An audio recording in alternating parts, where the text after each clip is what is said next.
2 Samuel, capítulo 5, versículo 17, nós faremos a leitura até o final do capítulo.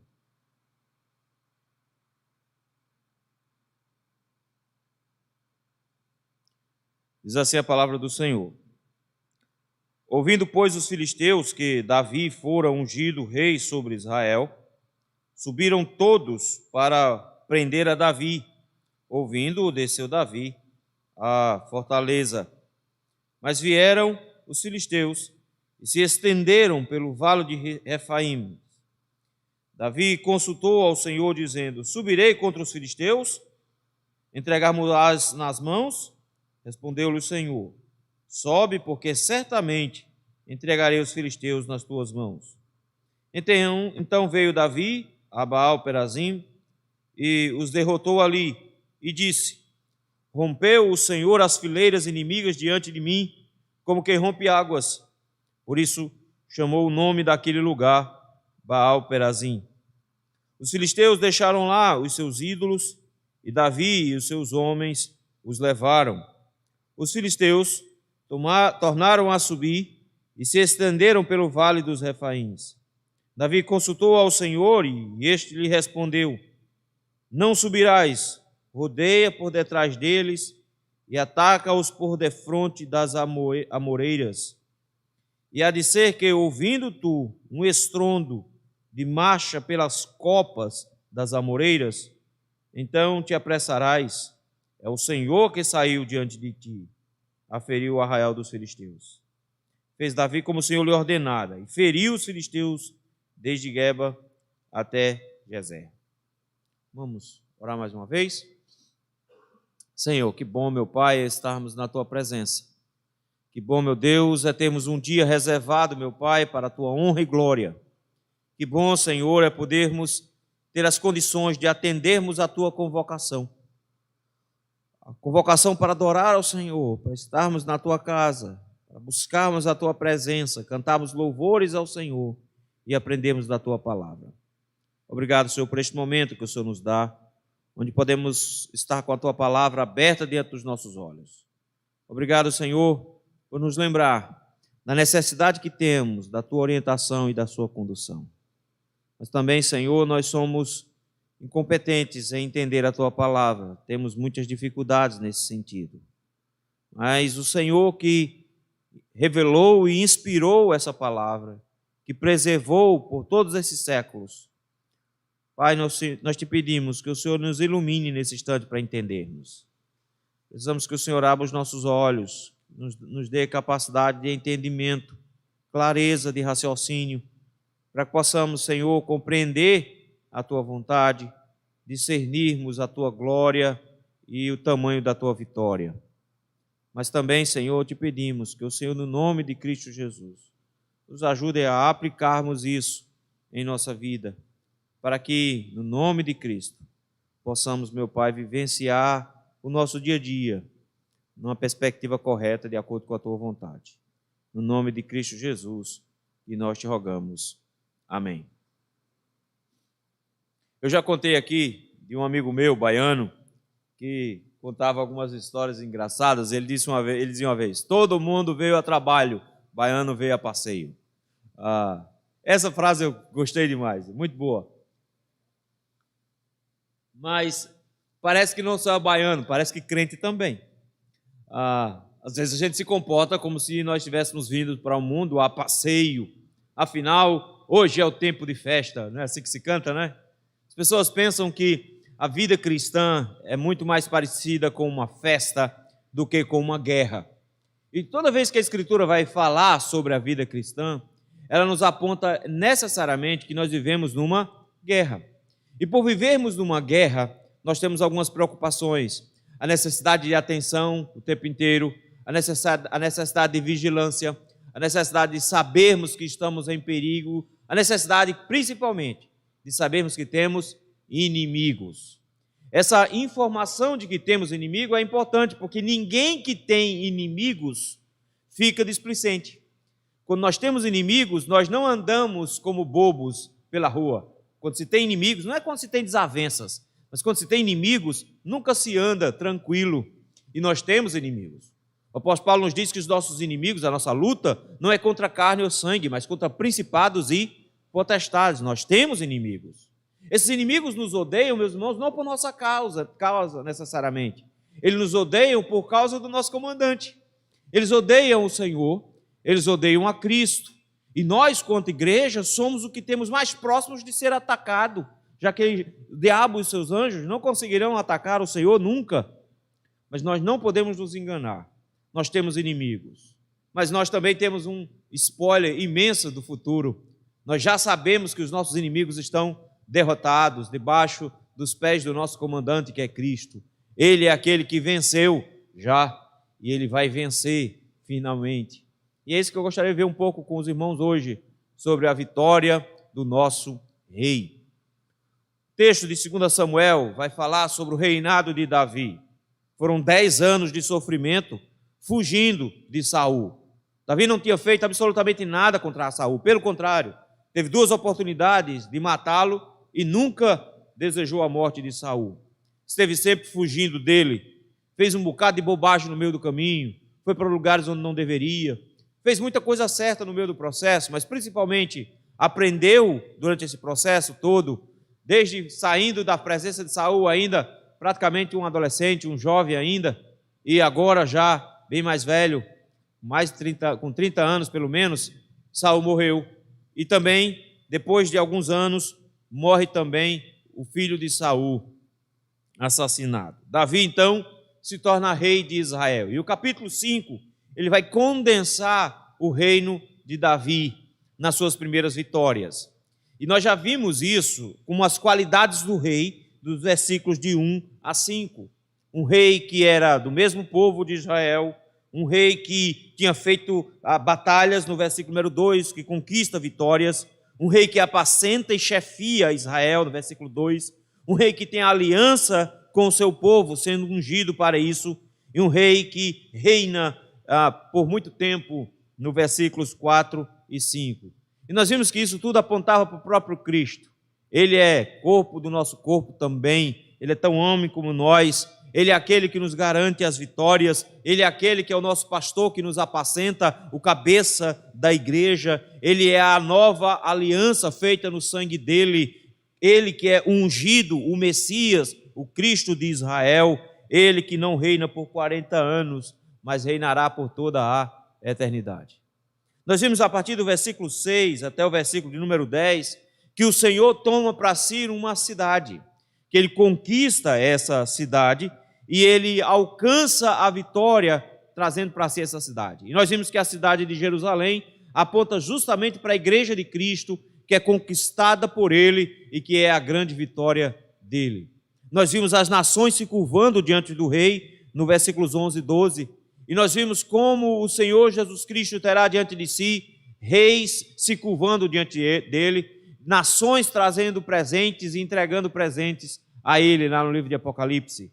A partir do versículo 13 ao 16, nós vimos o pecado de Davi, trazendo para si concubinas e mulheres, casando com várias mulheres, mas ao mesmo tempo nós vimos a redenção do Senhor, expandindo a família do rei, porque mesmo com casamentos atrapalhados, como é o caso de casamento com Betseba, depois de ter adulterado com ela e matado o marido dela, o texto nos mostra 2 homens, Natã e Salomão, fazendo parte da genealogia de Cristo, mostrando que o Senhor, até em meio aos pecados, ele vai redimir o seu povo, que ele não está chamando para si, não está construindo uma igreja que é formada de pessoas certinhas, mas ele está construindo uma igreja de pecadores que estão sendo redimidos.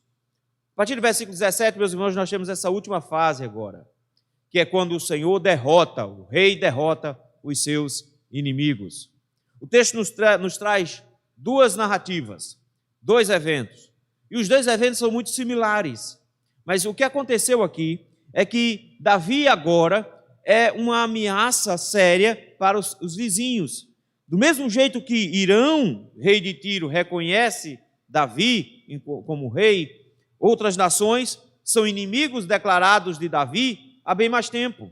E esses inimigos declarados de Davi foram os motivos pelos quais o Senhor escolheu Davi para ser rei. Se você voltar só um pouquinho aí, no capítulo número 3, e você for olhar o versículo de número 18, olha o que é que o Senhor disse: fazei-o, pois, agora, porque o Senhor falou a Davi, dizendo: por intermédio de Davi, meu servo, livrarei o meu povo das mãos dos filisteus. Quando você vai olhar o livro de Juízes, o último juiz de Israel é um juiz chamado Sansão. Sansão é levantado pelo Senhor e o Senhor diz exatamente por que estava levantando Sansão. Sansão deveria iniciar um processo de destruição dos filisteus. Sansão não iria concluir, mas Sansão iria iniciar um período de guerras, porque até então Israel estava convivendo muito bem com os filisteus. Os filisteus os exploravam, mas eles não queriam confusão, eles não queriam guerra. E essa união entre filisteus e Israel era um problema para Israel, porque corrompia Israel e trazia a idolatria para dentro de Israel. O Senhor levanta Sansão e ele faz salseiro. Ele se apaixona por uma moça que dá uma confusão terrível, ele mata uma cidade para pagar uma aposta, ele toca fogo na plantação, ele mata um monte de filisteu, derrubando um templo inteiro em cima deles. Então, o que Sansão fez? Ele mexeu num vespeiro, era essa a função de Sansão, mexer num vespeiro. Porque o que o Senhor queria era que o rei de Israel acabasse com seus inimigos, não Sansão. Sansão era para começar o volume, mas isso não iria terminar nele. Vem então Samuel, e Samuel não faz muita coisa não. No período de Samuel não temos batalhas, nós temos uma consolidação de Israel enquanto reino e enquanto religião, mas nós não temos expansões de batalhas. E com isso os filisteus se espalharam ainda mais pela região e dominaram ainda mais a região. Quando Saul ele é ungido rei, era ele que deveria ser aquele que iria destruir os filisteus, porque o Senhor estava dizendo que era um rei que deveria destruir os seus inimigos. Mas Saul, meus irmãos, não foi o rei ideal. Pelo contrário, ele não tinha as qualidades necessárias para ser esse rei guerreiro, porque a primeira coisa que acontece logo depois das duas vezes que ele pecou e que o Senhor o abandonou, nós já temos os filisteus nas portas de Saul de novo. Agora com a figura de um homem gigante chamado Golias. E quem enfrenta a primeira batalha no reino contra os filisteus é justamente Davi. Davi iniciou ali com a morte de Golias a informação bem clara de que ele seria o rei que iria acabar com os filisteus em Israel. Mas não foi tão simples assim, porque as vitórias de Davi contra os filisteus fez com que Davi fosse mais conhecido do que Saul. Saul, enciumado, tenta matar Davi 10 anos perseguindo Davi. Agora Davi é rei. Davi já passou por uns momentos estranhos, porque Davi já se afiliou aos filisteus uma vez. Ele já esteve do lado dos filisteus, já teve batalhas com os filisteus, ganhou uma cidade dos filisteus, ele estava sempre ao lado deles. Mas a situação mudou completamente, porque agora a informação de que Davi está rei, não só na região de Hebrom, porque até então, enquanto ele estava na região de Hebrom, pouco mais de 7 anos e meio, os filisteus não mexeram com ele, porque era, entre aspas, um aliado, quem sabe, não é? Ele já tinha sido um aliado antes. Mas agora Davi é rei sobre Israel inteiro. E aí inicia um alvoroço entre os filisteus. E é isso que vai ser dito no versículo 17. Olha a primeira expressão. Ouvindo os filisteus que Davi for ungido rei sobre Israel. Esse foi o mote. Foi isso que provocou o problema aqui. Eles souberam que Davi agora era rei sobre Israel inteiro. E o que é que eles sabiam sobre Davi? Eles sabiam que Davi era um excelente guerreiro, que tinha uma equipe diferenciada de guerreiros, que era um excelente estrategista e que já tinha trazido derrotas sobre os filisteus. Então eles já tinham sentido o gosto amargo de perder para Davi, não uma nem duas vezes, mas várias vezes.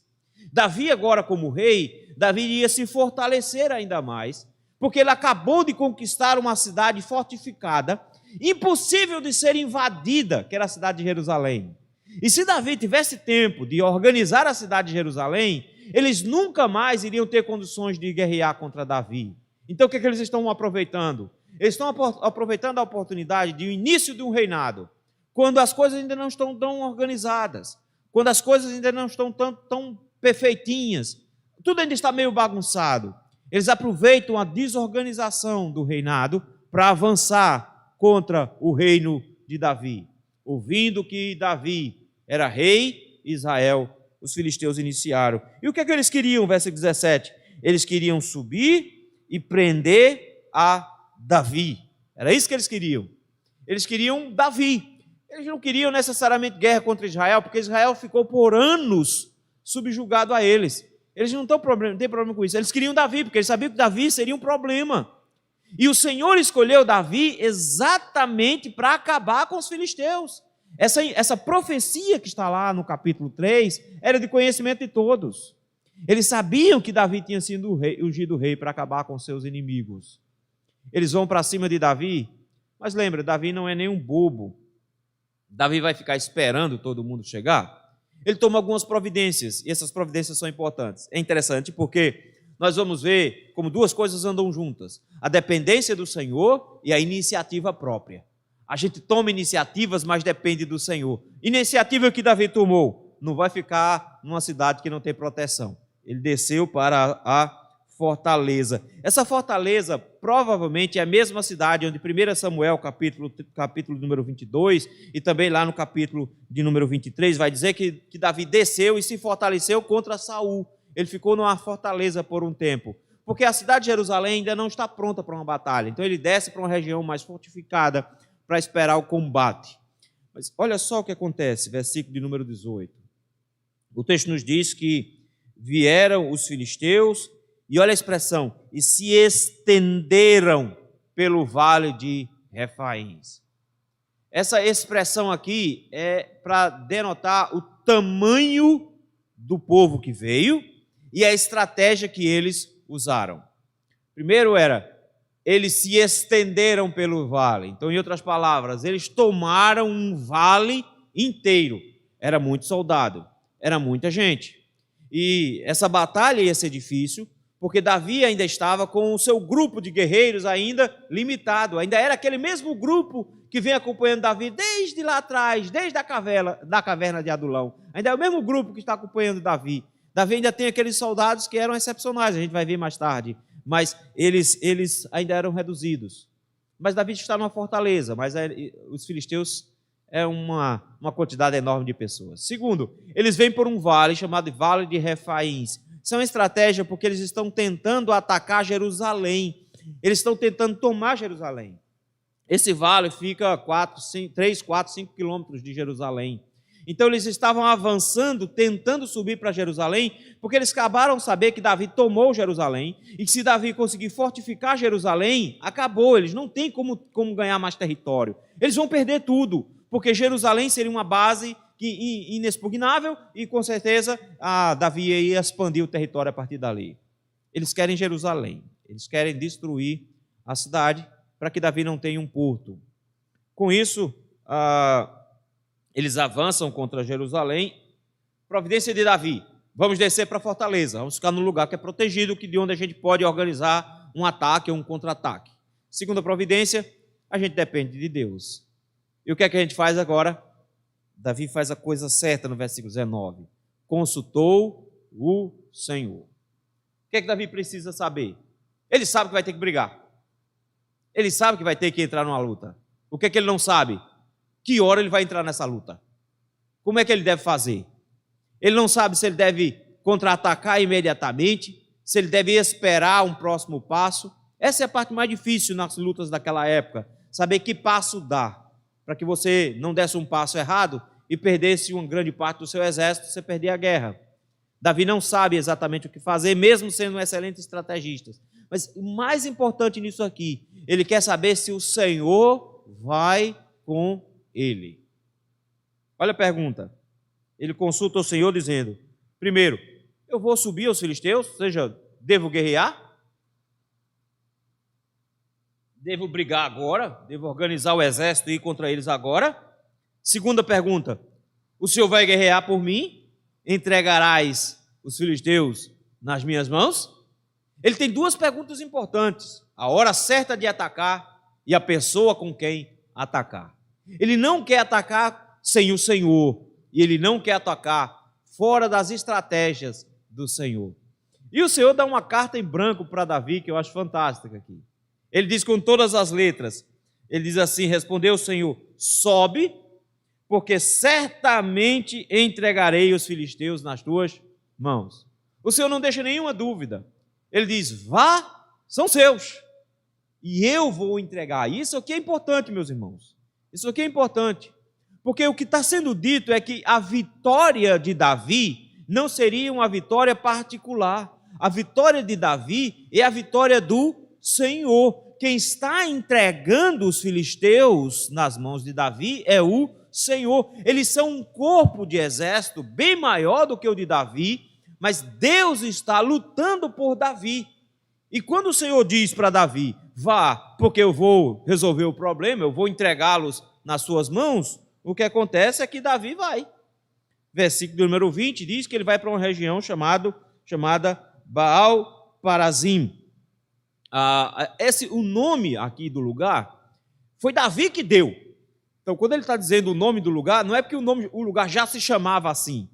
O lugar se chamou assim depois dessa guerra. É por isso que ele vai explicar. Ele diz o que aconteceu lá. Davi derrotou a eles. E o que foi que Davi disse? Davi disse assim, rompeu o Senhor as fileiras inimigas diante de mim, como quem rompe águas.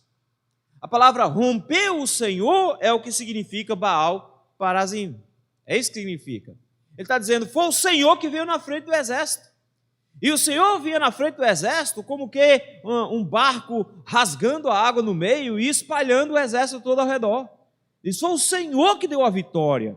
Vejam, Davi dá toda a glória a Deus. E ele diz, o Senhor nos deu a vitória, Ele conquistou os nossos inimigos, por isso nada melhor do que o lugar onde nós ganhamos a guerra, o Senhor seja glorificado com o nome da guerra, o nome do lugar, o Senhor rompeu, o Senhor destruiu. Mas olha que coisa interessante. Você se lembra que desde o início os filisteus aperrearam Israel e tiveram uma grande vitória quando Samuel ainda era pequeno. Quando os filhos de Eli resolveram empreitar contra os filisteus e levaram a arca do Senhor na tentativa de obrigar o Senhor a guerrear por eles, e o Senhor não ia com eles. Naquele dia os filisteus tiveram uma vitória imensa e eles levaram a arca da aliança e apresentaram a arca da aliança diante de Dagom. No primeiro dia, passou-se a noite, a arca da aliança na frente de Dagom, porque Dagom era o vitorioso e a arca da aliança estava ali como um Deus de Israel prisioneiro. Acordado de manhã, a estátua de Dagom estava com a cara no chão, curvada na frente da aliança. Aí eles, da arca da aliança, e aí eles disseram, não, pô, aconteceu, né? A estátua caiu. Levanta a estátua de novo, coloca a estátua no pedestal. Dagom venceu o rei de Israel. No dia seguinte, a estátua não só estava deitada, mas ela estava decepada, a cabeça de Dagom estava lá perto da porta, o Senhor tinha destruído, o Senhor trouxe sobre os filisteus doença, eles começaram a ter úlceras por tudo quanto é canto, ficaram desesperados, pensaram, o que está acontecendo? O Deus de Israel que nós trouxemos para dentro de nossa cidade, está destruindo a gente de dentro da cidade, e a gente tem que resolver alguma coisa. Como é que a gente prova isso? Pega uma vaca que tem filhote pequeno, que não vai abandonar o filhote de jeito nenhum, coloca essa vaca no carro de boi, ela nunca conduziu um carro de boi, coloca a arca em cima e vamos ver o que ela faz. E ela sai sozinha, sem olhar para trás, sem lembrar do bezerro, levando a arca da aliança do Senhor. O Senhor venceu Israel dentro do território dos filisteus. Mas olha o que aconteceu com os filisteus aqui. Os filisteus fugiram no versículo 21. Não deu certo, eles perderam. E olha o que ficou para trás. O texto nos diz que eles deixaram os seus ídolos.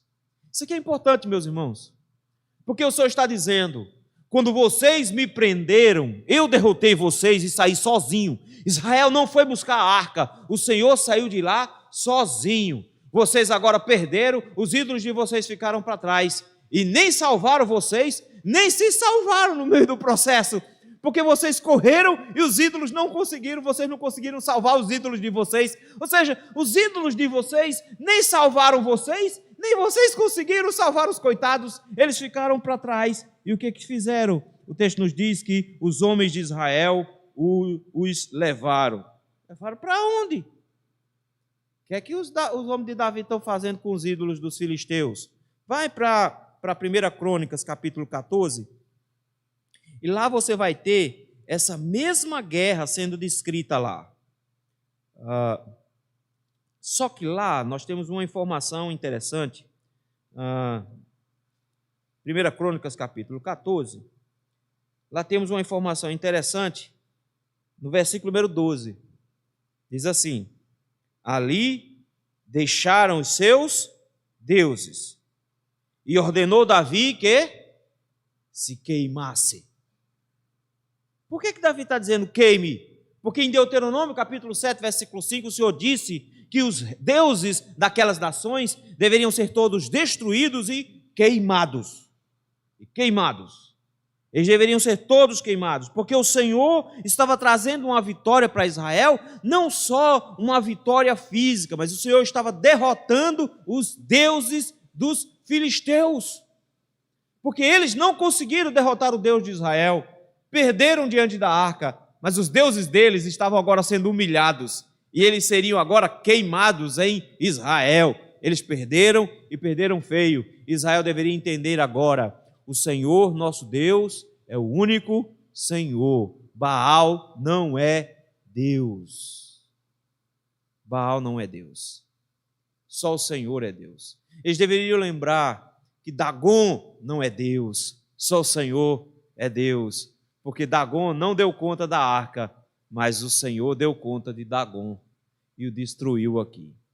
O Senhor derrotou as hostes inimigas dos deuses dos filisteus aqui. Só que eles são teimosos. Eles não vão desistir assim. Fugiram a primeira vez, se reorganizaram, versículo de número 22. Parece que está tudo se repetindo. A frase é praticamente a mesma frase lá do versículo 18. Lá no 18:5, no 18 diz: mas vieram os filisteus e se estenderam pelo vale dos Refaíns. Aqui, no versículo de número 22, diz: os filisteus tornaram a subir e se estenderam pelo vale dos Refaíns. Mesma coisa. De novo, eles juntaram um grande exército. De novo, eles se organizaram enquanto exército. A mesma estratégia. De novo, eles sobem pelo mesmo vale. De novo, eles estão tentando avançar em direção a Jerusalém. É a mesma coisa, eles estão tentando tudo de novo. Agora ficou fácil. Davi já sabe como é que ganha, não é? Porque afinal de contas, se eles tentaram uma vez e Davi já ganhou, e eles tentam de novo com a mesma estratégia, o que é que a gente faz quando alguém tenta com a mesma estratégia nos vencer? A gente usa a mesma estratégia que já foi vencedora. Era só avançar de novo. Mas não. O que é que Davi faz no versículo 23? Ele consulta de novo o Senhor. Não é porque as coisas estão acontecendo do mesmo jeito que eu vou agir do mesmo jeito. Não é porque de novo os filisteus se juntaram e encheram um vale e vieram pelo mesmo lugar que eu vou agir do mesmo jeito. Naquele momento, vamos de frente. Vamos à batalha de frente para eles. E fizeram eles correr. Vamos fazer de novo? Consulta o Senhor. Senhor, devo subir contra os filisteus? Resposta do Senhor: não. Suba não. Mudou. O Senhor tem uma outra estratégia agora. E o Senhor diz a estratégia exatamente como Ele quer. Porque agora, meus irmãos, na primeira vitória era: o Senhor derrota os deuses dos filisteus. Na segunda vitória é: vamos deixar que o Senhor lute sozinho. Porque o Senhor é que vai dar a vitória agora. Porque o Senhor derrotará os seus inimigos, vencendo. Olha aí, não subirás. Pelo contrário, Davi, você vai ser o exército auxiliar. Davi seria agora um exército auxiliar. Faz assim: rodeia por detrás deles e ataca-os por defronte das amoreiras. Então parece que havia naquela região de vales uma plantação de amoreiras. Davi sabia onde elas estavam. Eles esperam que Davi ataque do mesmo jeito que antes, de frente para eles. O Senhor disse, não, pega o exército, dê a volta por trás, se esconde por trás das amoreiras. Se esconde lá por trás. Fica lá na retaguarda. A ideia é, vai haver um ataque de frente, quando eles começarem a correr, adivinha o que é que eles vão encontrar de frente? Eles vão encontrar, quando eles chegarem para passar pelas amoreiras, Davi deveria estar lá esperando. Mas quem é que vai atacar de frente? Se o exército de Davi está escondido no mato, quem é que vai atacar de frente? O Senhor diz, vai ter um sinal para você atacar. Acontece o seguinte,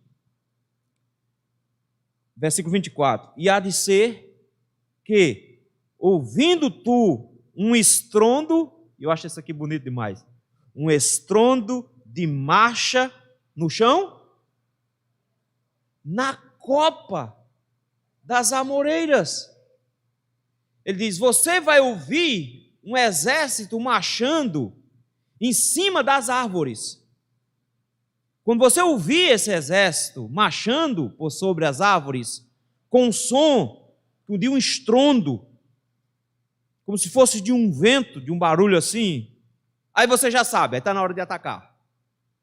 Porque eles vão estar todos desbarateados, eles vão estar numa bagunça lá. Quando você ouvir, esse é o sinal, Davi. Aí você entra e aí, o que é que você faz? Aí você fere o arraial de Israel. Eles já perderam.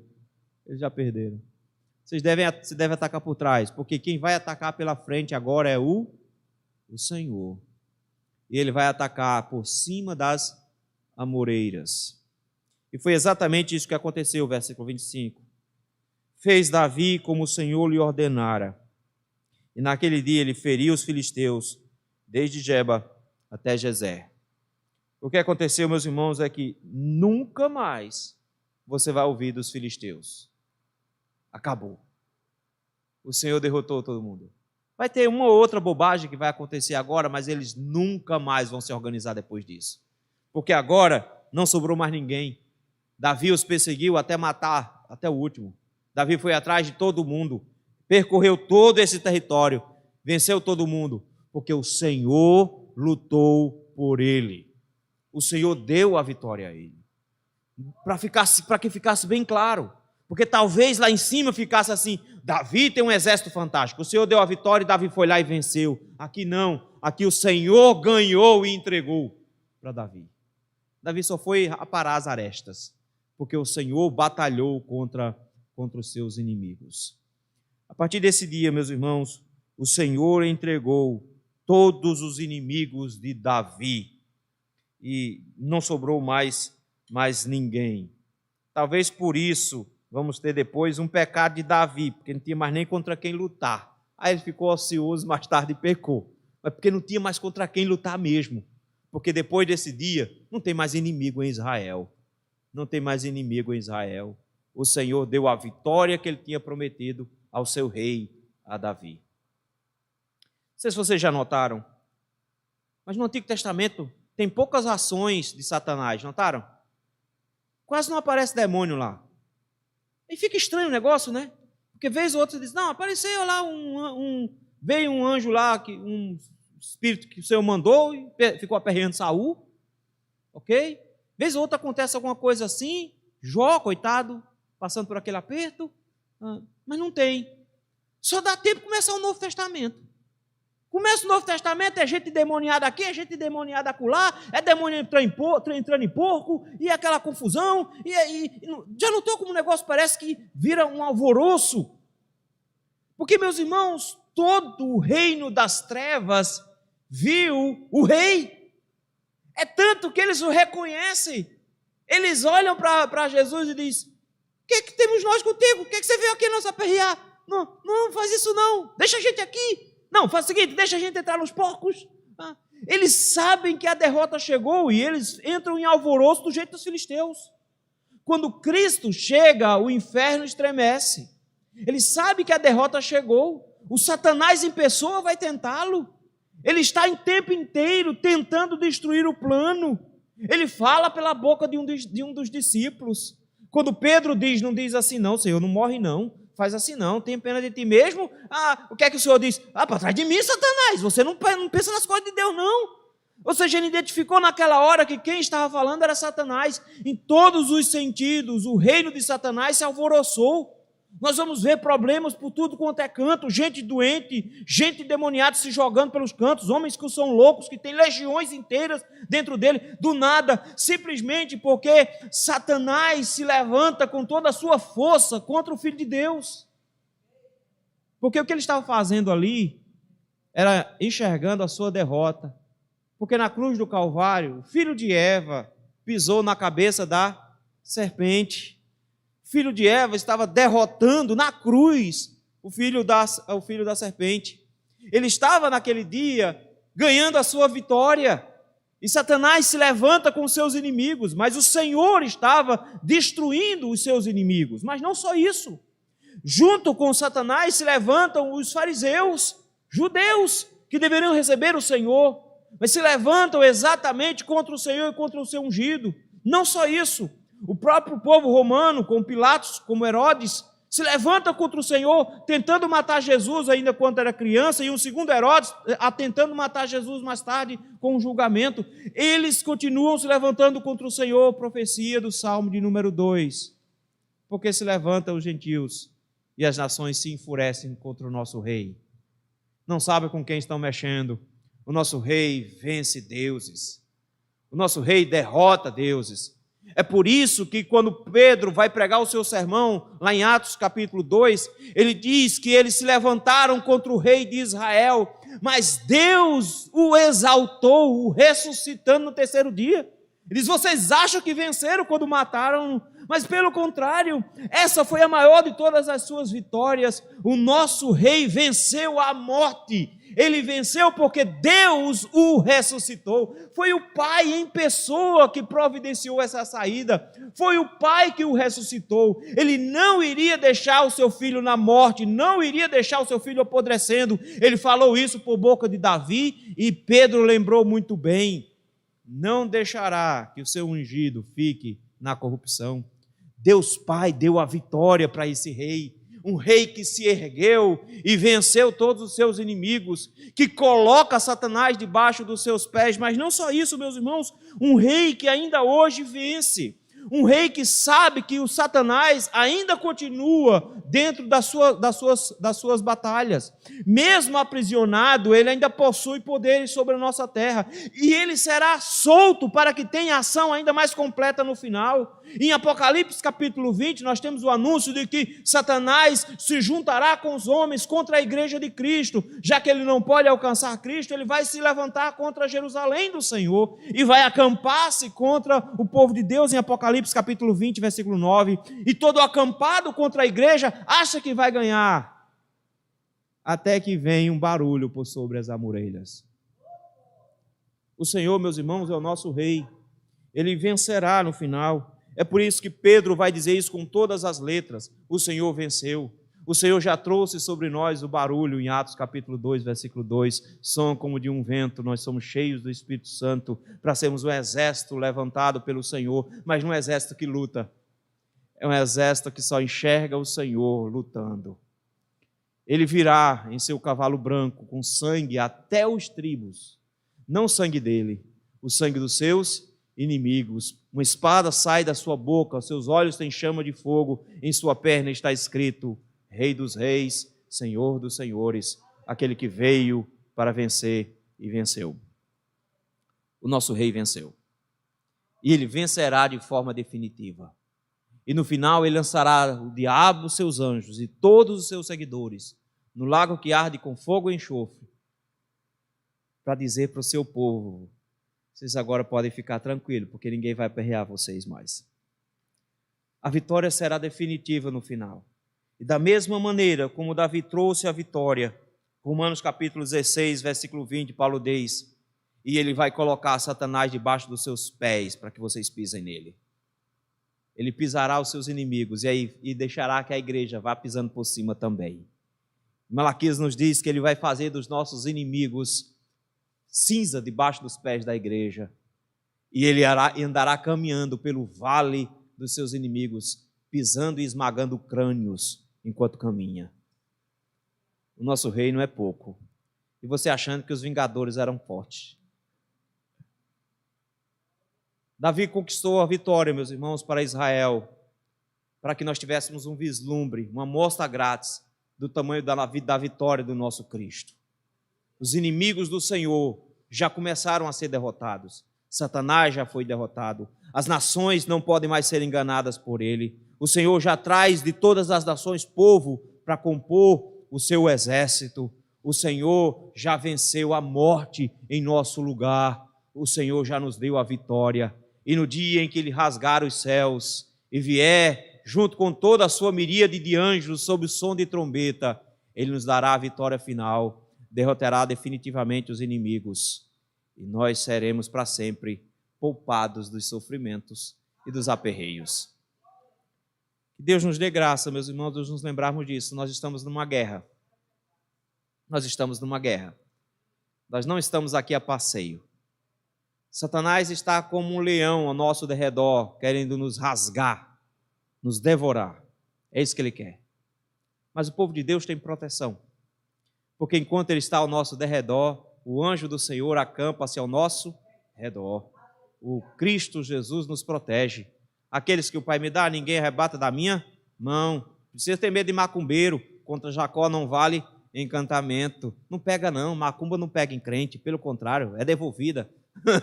Não pega não, se aperreia não. O Senhor venceu por nós. Nós não precisamos ficar com medo. O Senhor simplesmente diz: suba, vá, eu vou lutar por vocês. Que Deus nos dê graça de nos lembrarmos disso e nos alegrarmos com o nosso Rei vitorioso. Vamos orar? Deus, que bom é saber, Senhor, que estamos numa guerra, mas não estamos sozinhos. Nós não estamos lutando contra Satanás e seus anjos sozinhos. O Senhor não nos abandonou. Pelo contrário, o Senhor está preservando a sua igreja. E, Senhor, que bonito é ver, Senhor, o Senhor brigando. Que coisa fantástica é ver o Senhor guerreando no nosso lugar. A única coisa que nós precisamos fazer é sentar e olhar o Senhor vencendo os seus inimigos um a um e nos dando a promessa magnífica de que se já venceu no início, vencerá no final. Senhor, que bom saber disso, Senhor. Ajuda-nos, ó Senhor, a ficarmos atentos, porque nós não estamos a passeio. Ajuda-nos, ó Senhor, a ficarmos atentos, porque o nosso inimigo é cruel, é traiçoeiro, é enganador, faz armadilhas, tenta nos destruir. Mas que bom é saber que ele tem dias contados e que o Senhor já marcou a hora, o dia em que trará a derrota definitiva deles. Vem, Senhor, vencer definitivamente. Vem, Senhor, teu povo aguarda o dia precioso da vitória. No nome de Jesus nós te agradecemos e oramos. Amém.